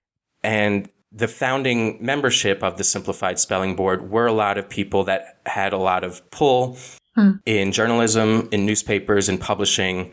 People like Henry Holt, who was a publisher, Melville Dewey, who was a writer, and he was the creator of the Dewey Decimal System, William James, the philosopher, writer, psychologist.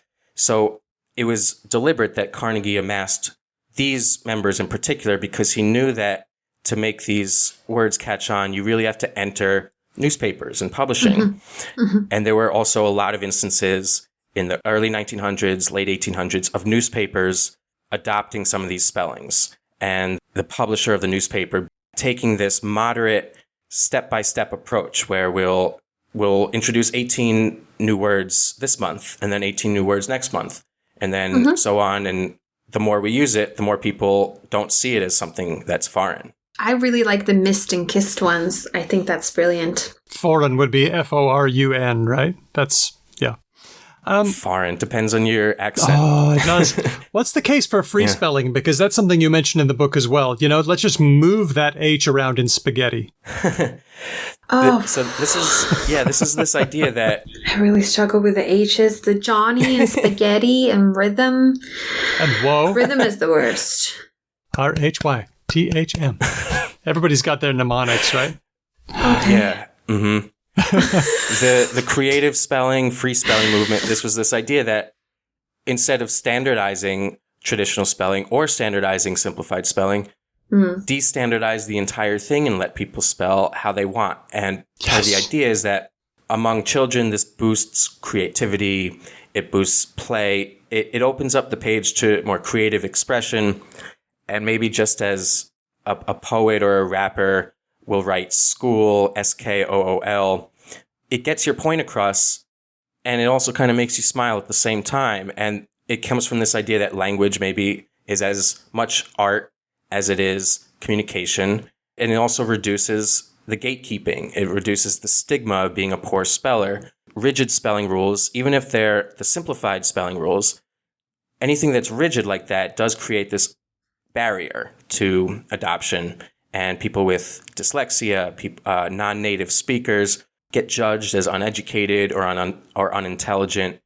And even when their meaning is perfectly clear. So if the function of language is to clearly convey a thought, as long as you spell it in a way that's understood by the other party, is there anything wrong with that? Hedvig's making a face. But that's the problem. I thought you'd be fully on board, Hedvig.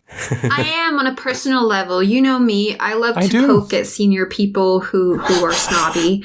I write quite spokenly a lot of the time. But one of the reasons that I let the autocorrect correct my immediate and all the able things like apple and edible, and when the ELs are just sort of like able. Yep. But I do think that it is harder to cope with the variation as a reader when writing than in hearing. And I think about dyslexic people. I don't have dyslexia, but I would imagine that it might free you up as a writer, as the sender of the information. But the receiver, the reader, I think it increases the cost a lot for them in a way that I don't think pronunciation variation does. I think we're better at coping with that. Let's all remember, writing is a fairly recent thing that humans invented. Literacy, mass literacy is quite recent. And we're actually probably co-opting our like face recognition or pattern recognition visual part of our brains to do reading and writing. It's a separate thing. That's a good point. We're always making predictions, and if you don't make it predictable, then it becomes really, really hard. Like putting words in a sentence in any order you want. You can't do it. Doesn't work. Right. It creates more chaos than clarity, I think. Mark Twain, at a certain point in his life, he had a strange relationship with simplified spelling, where there were years where he was all for it, and then years where he was against it, and then he had these years where he believed in creative or free spelling, and he always pointed to his daughter and his wife, both of whom he admitted were poor spellers, but he loved and treasured their poor spelling in a way that it was almost their fingerprint. It made them them.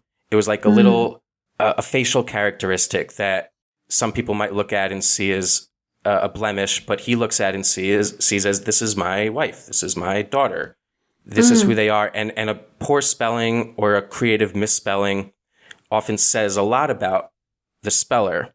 And you can kind of get this little insight into their brain. So Mark Twain, I don't think he ever saw it as something that could function in society on a large scale, but he really treasured the idea in theory of free or creative spelling. I think that's a very beautiful idea. I do think it works quite interestingly for intimates like your spouse, your children, your parents. But today we read things like written by, J.D. Vance on Twitter. Like I read from a lot of different people, not all of whom I want to know intimately and learn their quirks. I would rather not have to learn everyone's quirks. Yeah, that's true. Yeah. Gabe, I want to ask you one question before we wrap it up. So you've spent a long time looking at English, how it's spelled in the past, how it's spelled now. Do you think that simplified spelling or spelling change is going to happen organically? When you think about English 200 years, 300 years from now, what do you see happening? I do think it will happen organically, and I don't think that will come from some top-down approach by a board or a society or an academy trying to impose these spellings. We tried that. We tried that for hundreds of years, and it didn't work. But what's working now is this bottom-up approach. And a lot has to do with the digital communication we use, the shorthands we use in texting and social media. These are, I think, indicative of where the language will naturally go. And I don't think we have any conscious say in the matter. I think we have all voted with our texts, with our phones over the past 20 years. And generally, I think things will get simpler. I think the way evolution works in language, just as in biology, is that there are these little coincidences or happenstances or mistakes that over time accumulate into large change. I would be surprised if in 300 years we're not spelling though, THO, for instance, or some other smaller versions of that. Shakespeare was spelling in a way that's incorrect for us now, and I think we're spelling in a way that will be considered incorrect in a few hundred years. Noah Webster has this great quote that I like to think about a lot. He says something like, and this is paraphrasing, he said, "The progress of language is like the course of the Mississippi," in that essentially you can't change it. You can't change that course. That water is going to flow in a certain direction. It's going to erode certain areas just by its natural tendencies. No human hand or bulldozer can really change the course of that massive river. The best we can do is observe it from the bank. Maybe we could paddle through it or swim through it, but you really can't change the direction of that water flow. And I think the direction that water is flowing right now is towards simplicity. That's a beautiful image. That is a beautiful image. The book is Enough Is Enuf, Our Failed Attempts to Make English Easier to Spell. It's available now from Dey Street Books. And we're talking to the author, Gabe Henry. Gabe, how can people find out what you're doing? It's gabehenry.com, and on Instagram, I'm gabe.henry. Nice. All right. Well, hey, Gabe, thanks so much for hanging out with us today. This has been a lot of fun. Thank you so much. It was a great time.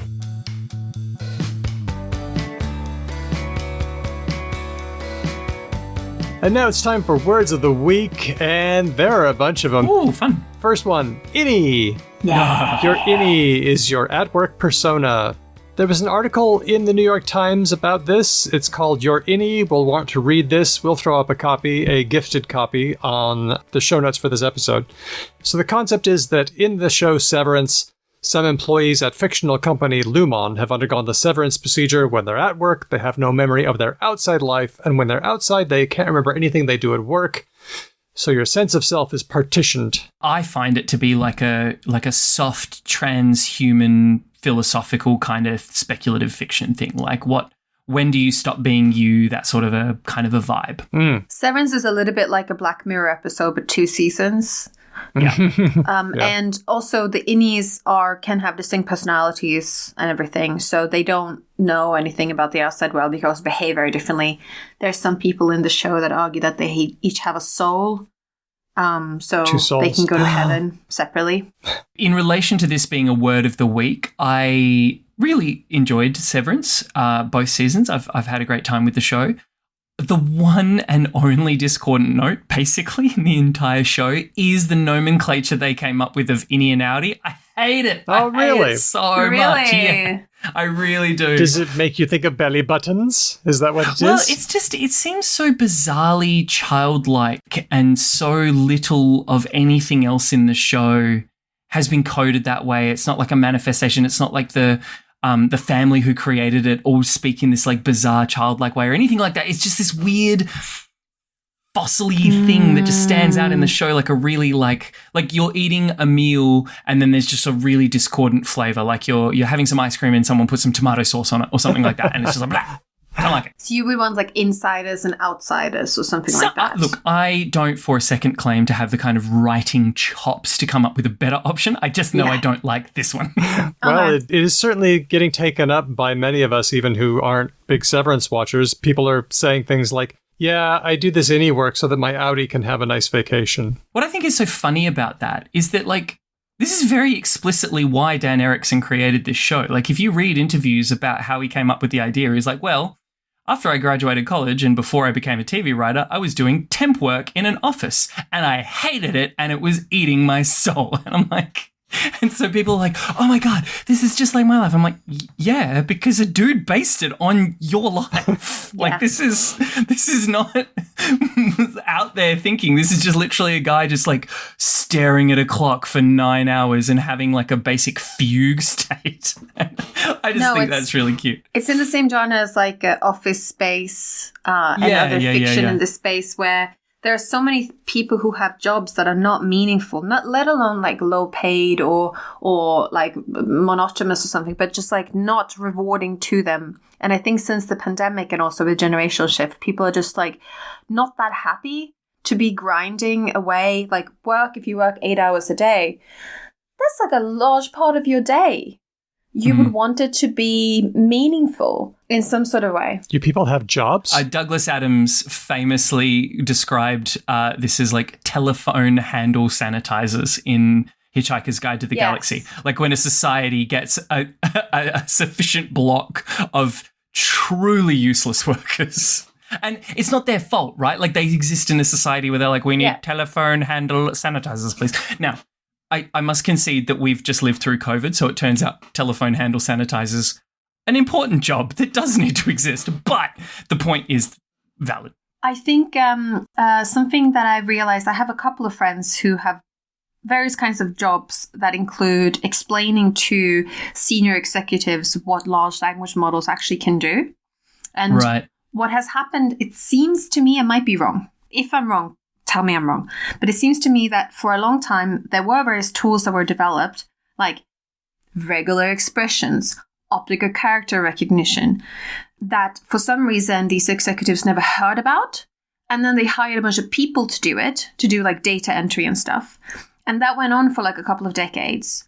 And now they've heard that large language models can solve all these problems. So they're replacing those humans with large language models instead of replacing them with like a Python script with regular expressions. But it seems like no one ever told them about regular expressions in this gap time, which is the weird part to me, because like they could have actually effectivized this workforce a lot sooner. But for some reason it didn't penetrate, but large language models have, and now they think they can do everything. So they're using them for tasks that like You don't need to not be good doing at. that. You can Yeah. do something much simpler for what you want. You don't need to be like burning the rainforest for this. And I think those jobs are the indie jobs. So, innie has become a thing. Innies and outies are an interesting way of talking about work-life balance. Are we partitioning off our lives?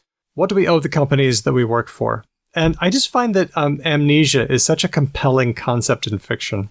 Like eternal sunshine of the spotless mind. And especially rare, right? Like it's like one of those things that we love to use in fiction despite its incredible uncommonness within like medical literature. It's borderline not a thing, basically. Like it's so rare that it might as well be fake. But how could we not, right? It's such a compelling concept. And in some ways I think amnesia is like sort of, at least the way it's used in fiction, is like soft sci-fi a lot of the time, right? It allows you to speculate on things in ways that you might not be able to in more sort of conventional dramatic sort of realities and that sort of thing. Maybe that's just me being an absolute sci-fi fantasy nerd and being like, oh, that's basically like sci-fi. No, I think it is. Eternal Sunshine of a Spotless Mind should be classified as sci-fi if Black Mirror is sci-fi. Oh, absolutely. Yeah, no, no one's arguing that Eternal Sunshine, but perhaps just the classic, like, a man, like the Jason Bourne man falls off a boat and loses his memory kind of thing. I would still classify that as sort of almost like speculative fiction because it allows for you to explore human beings and their psychology in a way that you really can't. And kind of can't in reality because amnesia is basically not a thing. Anyway, let's go on to our next one. Temu. Am I saying that right? Temu? How do you say the name of the Chinese shopping thing? Temu. I have heard Australians exclusively call it Temu. Temu. Very good. Temu. Well, I only see it in writing, so I never hear anybody say it. But Temu is taking on a derogatory meaning, as in calling Peter Dutton Temu Trump. Like Trump, It's but like just budget. not as good. Yeah. Yeah. Home brand. And I remember on election day in the U.S. when Donald Trump was doing his voting, and he had a woman with him who was ostensibly his wife, Melania, but she was wearing sunglasses and smiling. And people said, who's this? And people started referring to her as Temu Melania. I never found out if it was really her or not. But let's watch out for Temu derogatory. Her smiling was worse? It was just that she never... When does she ever smile? In public. Never seems to happen. I think, Daniel, I think you believe that Hedvig and I are exposed to a lot more imagery of Melania Trump than we actually are. Oh, yeah. I barely know what she looks like. Well, I've got just about zero, and you've got less. If you showed me an image of like 10 vaguely similar, rich, plastic surgeried white women, I would not be able to pick her out of that lineup. Well, me neither, and that's why I had trouble saying, wait, is this the real person or not? Fair enough. Is it a version of like, I want to get Melania Trump in the store. We have Melania Trump at home. Melania Trump at home. Is it that? Well, you could meme Sort it of. that way. You could. Okay. Except I think this one has a specifically... We can have the thing at home is more like, no, but I want the like fancy store-bought thing. It doesn't mean the thing at home is inherently like really crappy and shit and going to fail and break, whereas the Temu has that connotation, like the extraordinarily, you know what, I can actually yes and this particular word of the week because I have heard Temu used as a verb. To Temu something, huh? Yeah. So to get Temu'd, it has become the retail version of getting catfished. Ah, you didn't quite get what you wanted. Oh. Yep. Like I bought a pillow on Temu and it was like this big and that sort of thing. I got Temu'd. Oh, dang it. I bought a sundress on AliExpress. You got Temu'd. Yeah, I got Temu'd. I also got refunded Oh, there we go. very easily, but Okay. Yeah. This one comes to us from Aristemo, disinformation space. This is when Trump called Ukrainian President Zelensky a dictator. This is from the BBC. His comments followed a statement from Zelensky who said Trump is living in a disinformation space fueled by Russia. And boy, I just thought that was a really good way of putting it. You know, thinking of someone in a conceptual disinformation space. Is that a play on anything? Do we have an information space? Is that a phrase that we say or something like that? It's not connected to anything for me. We have echo bubble. No, I know, but no, I meant specifically about this. Like, is this a play on words in some way? It doesn't seem like it is, though. I don't think so. It just seems like a good way to conceptualize the state of somebody who has accepted a complex interlocking meme web of nonsense. I like when we talk about the administration and Donald Trump and all that kind of stuff. I don't know about you guys, but I have zero confidence in saying whether I believe Donald Trump is a true believer in a bunch of disinformation or if he is a smart man who is just very deliberately being as difficult and obfuscating as possible. No, but what I mean is, like, I don't at all feel any sense of clarity about what kind of insanity is at work there. So to say that Donald Trump lives in a disinformation space, I mean, he is, like, that might be true. That could be true. But he is also at the sort of, he has access to what has to be the most sophisticated intelligence operation the world has ever seen. And he does not listen to it. Well, sure, but that doesn't mean that that information isn't there and in his space. Like, I'm not saying that Zelensky is wrong at all. Like, he might be absolutely on the money. But what is so bizarre to me is how opaque it is as to what is actually going on there, right? Isn't just like as soon as something is mentioned on Fox News, he wants to make a policy about it. Like, we can kind of track what he follows quite easily. And also, yes. I think we underestimate how much he believes in, like, fascism and strong men. Like, he kind of thinks that Putin has a right to parts of Ukraine just because Putin is larger. I see, again, I don't feel like I do have confidence that he believes that. I just know that he is behaving in bizarre ways. I have arrived at a view on this, and I'd like to place my vote now. Okay.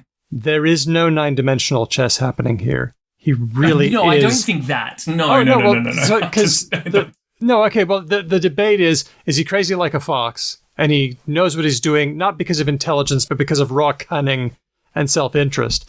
My vote is there's no intelligence happening here. He is as dumb as a box of rocks. Okay, fair enough. But he is like a real estate slumlord exploitative person who kind of believes that if there is 100%. A loophole and he exploits it, regardless if it's ethical or not, he's like, well, it's your fault for having that loophole. That's kind of how he would act. That aspect of his personality I find is abundantly clear, right? Yeah. That he is a person for whom if you can get away with it, then it is okay. We kind of need to maybe put a Trump ban on some episodes. Yeah, I think you're right. So let's wallow in it for now.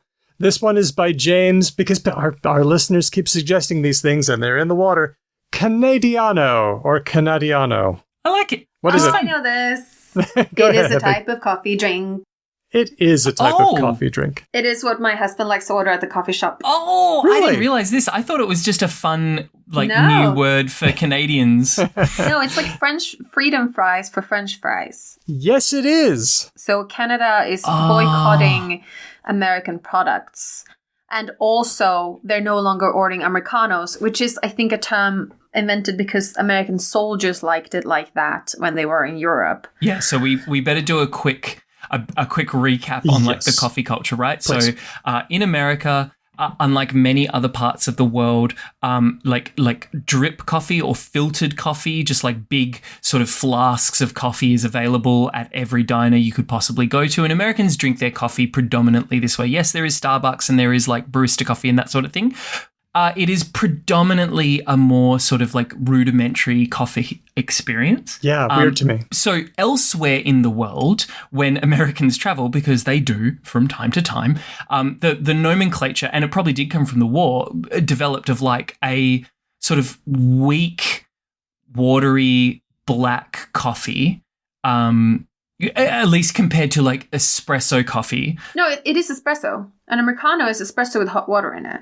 That's what I mean. That is a weak, watery coffee. Okay. Because you take Good, yeah. a normal espresso and then you water it down. So you that's the phrasing of like that style of coffee elsewhere in the world, because other places don't have like the little filter carafe machine, so they have to make it another way, and that's called an Americano. Well, so I tried to get to the bottom of the story. It could be that American soldiers would take espresso and dilute it so they could have the experience of drinking the piss-weak coffee that they had at home.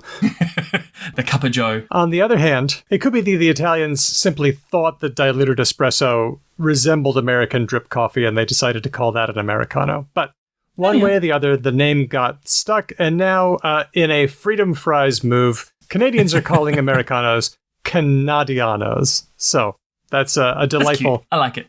That's a lot less gross than the Freedom Fries were. Well, it goes on the list, the Wikipedia list of things renamed in protest. Wait, what else is on the list? There's a lot, actually. There's sauerkraut got renamed to Liberty Cabbage during World War I. Can we just... What are the ones that don't involve the word liberty or freedom? Hang on, I'll pull it up. Yeah. Hold You on. have to Scroll. Should we do more episodes that is just like us Googling stuff? Because I kind of like it. List of politically motivated renamings, and I'm dropping it in chat. Okay, here we go. Okay, so we've got one in Israel. In 1975, Israel renamed avenues that were called the UN Avenue in Jerusalem and Tel Aviv to Zionism Avenue. That's a bold move.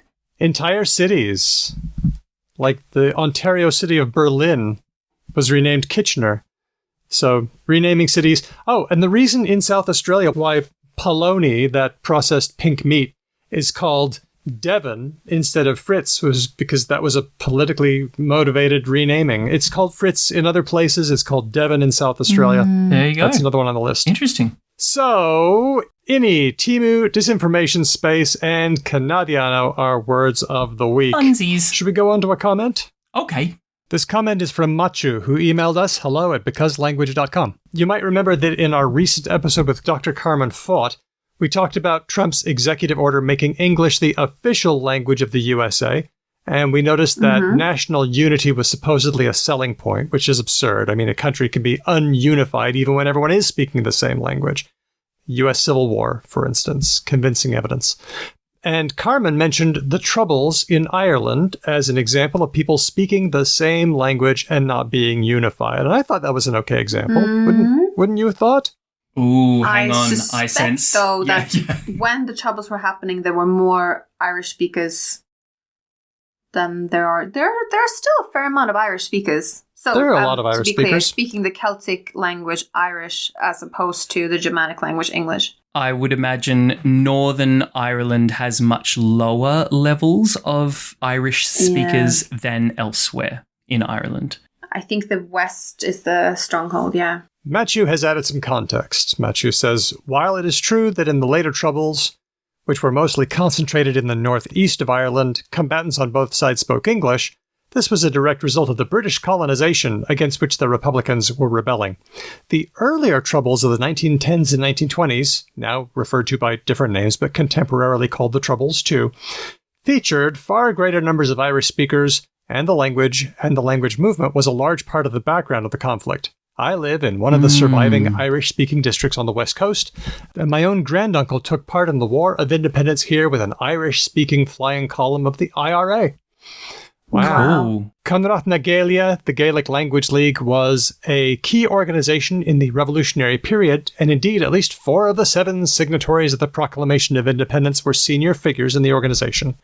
The founding president of the League wrote the necessity of de-Anglicizing Ireland and went on to become the first president of Ireland. To this very day, the Irish language remains at the heart of the political scene in the North, with the Northern Assembly being suspended for 3 years over British refusal to implement an Irish Language Act. The same week this episode aired, that same Conrath na Gaelia, 130 years later, and the language rights group Andream Gerag celebrated the announcement of an Irish language commissioner for the North. Huzzah! Yeah. I enjoyed your podcast a lot, and you've gained a new follower. I apologize if this email comes across as rude or preachy, but it irked me as an Irishman and as an Irish speaker. Not at all. Kind regards, Machu. Give me No. that sweet, sweet context, Mashu. Yeah, loved hearing about it. There was a lot going on, but this is all taking place against a background of language diversity, fights over what language is going to do. So I'm really glad to hear about that. Thanks to you, Machu, and thank you to Gabe Henry. Thanks to everybody who gave us news, words, and comments. Thanks to Speech Docs for transcribing all the words. And thanks to you, great patrons.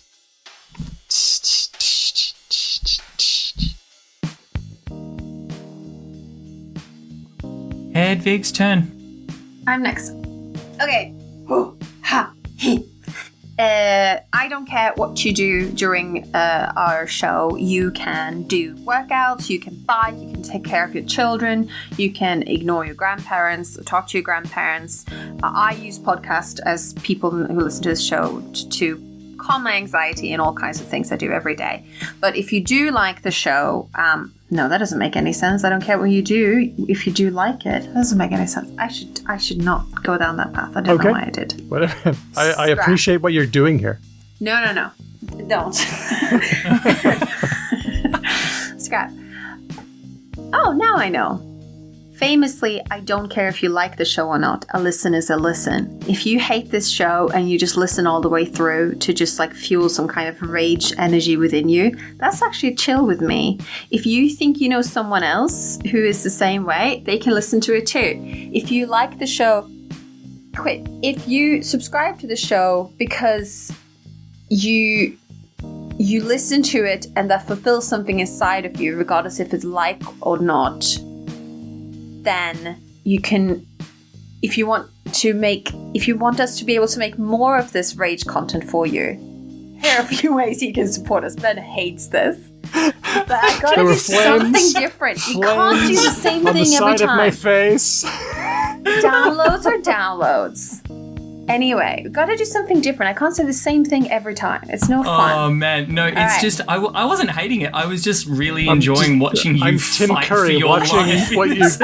where is this going? Well, you saw the previous one just went nowhere, so I got a new one that Like a went drowning woman just like doing the ladder in the wall. next to nowhere. Yeah. Whew. I have a colleague who tells me she's very impressed at how much I can like generate while I'm still speaking. Editing. Anyway, follow us on all the things. We are Because Lang Pod. We're mainly on Blue Sky now, becauselanguage.com there. Because Lang Pod also exists in other places. For example, I get embarrassing little videos on my TikTok feed because Daniel takes our little videos and then he makes little fun little clips and then they appear. And because I subscribe to the show on TikTok, I get them. But then I see myself talking. And also, he takes the video from like the entire episode and maybe some part of the episode I'm like, I'm not picking my nose, but like I might be just looking like not the most flatteringest. But that's okay. The real I signed up for that. It's the real I signed up for that. Anyway, so on TikTok you can get us as well, Because Lang Pod. You can also send us your ideas, and if you want to send us your sweet, sweet, sweet voice, you can use SpeakPipe, which is a little widget sort of on our website. So go to becauselanguage.com for that. Or you can also email us, you can send us a voice note or just a text message. Things like content for example, Related or Not, or Words of the Week are really interesting to hear from our listeners because you consume other media than we do. So if you have like a fun Word of the Week from like, I don't know, like the Philippines or Bolivia, it's still going. That could be really fun. You can tell a friend about us and you can also write a review. Thank you, Hedvig. Let's all take a deep breath, everyone. Fuck you. Fuck you. That was wild. You know what? And I you know don't what's usually happening? use that. That was Hedvig doing something different. Breaking out of the mold. Not just. Sorry about that noise, everyone. I smacked the desk in mirth so hard that a Christmas toy that sits behind my screen activated.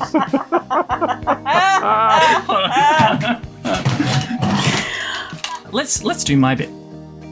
Becoming a patron is another thing you can do to help support the show. You get stuff depending on your level, live shows, bonus episodes, mail outs, shout outs, and access to the Discord, which is a really, really cool, fun place to hang out with. Well, cool is not actually how I would describe it. Fun is how I would describe it, because cool, it's not cool. It's deliciously nerdy.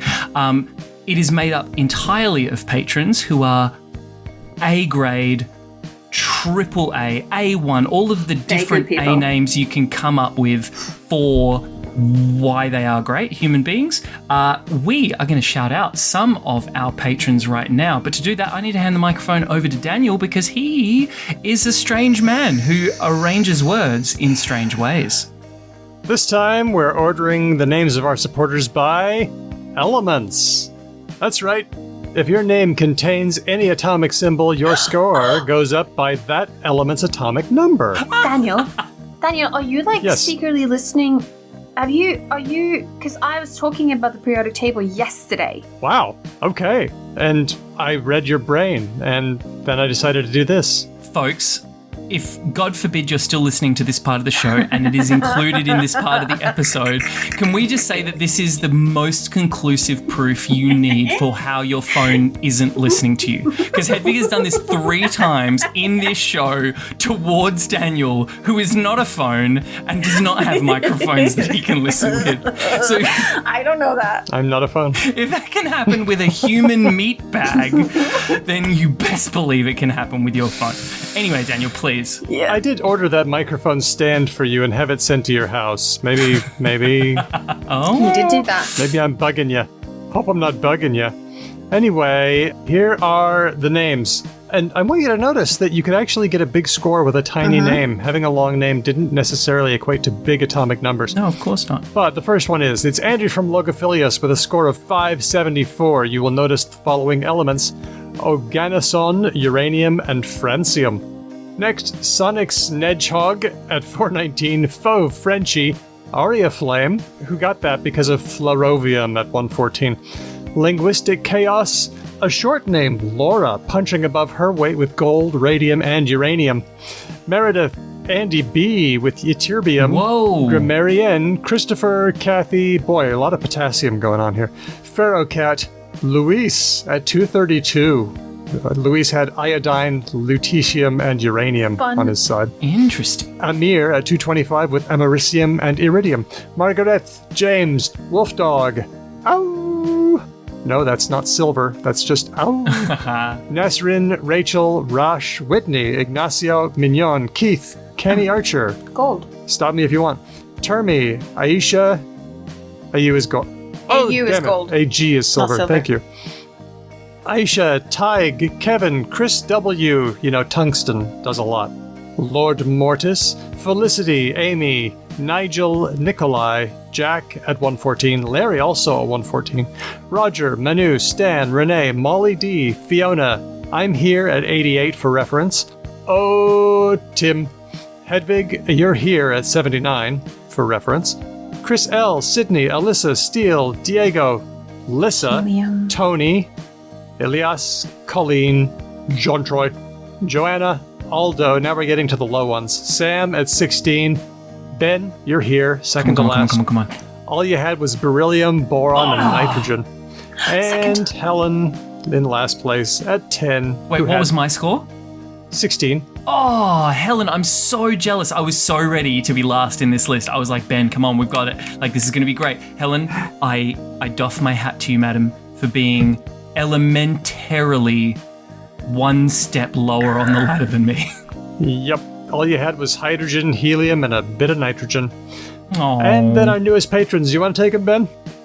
At the listener level, we have Joey and Etymon Oh, Yeah. Yeah, say. I know, right? I'm a little bit flustered. I'm a bit flustered. I mean, Etymon's there too, but Joey, what a get.